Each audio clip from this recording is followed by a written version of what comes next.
I just spent a really long day working on my feet, so I'm making videos from my bed. Why am I offering free Akashic readings?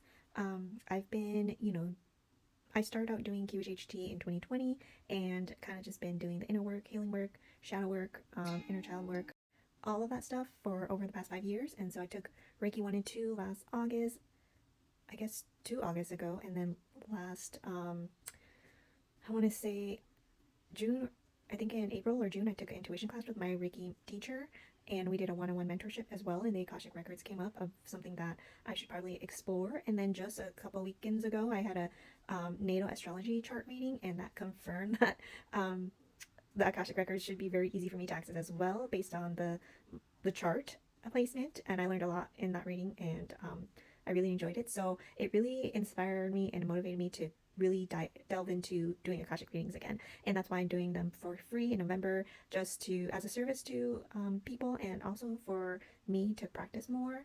And I'm really just honing in on asking the right questions and going I don't know, just asking questions differently.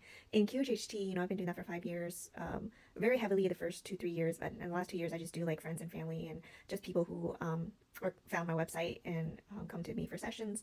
But I've gotten to get the flow of that, so it's really easy for me to be a practitioner and guide people through that journey and ask the right questions depending on what kind of feedback I get from the person. So with the Akashic readings that are not live, like not one-on-one, I don't get to ask you questions while I'm receiving the messages, so that I can actually get more clarity of the answers that you're looking for. So that's a little bit harder because I'm on my own. I'm in there and I just kind of have to really guide myself to make sure I'm asking the right questions, or hoping that I'm giving the information that is, they usually give me the right information that you need to hear at the time. So, but a part of me is like, I kind of, at some point, I would love to do live Akashic readings where, we're one-on-one, or we're on a call or a Zoom or whatever, FaceTime.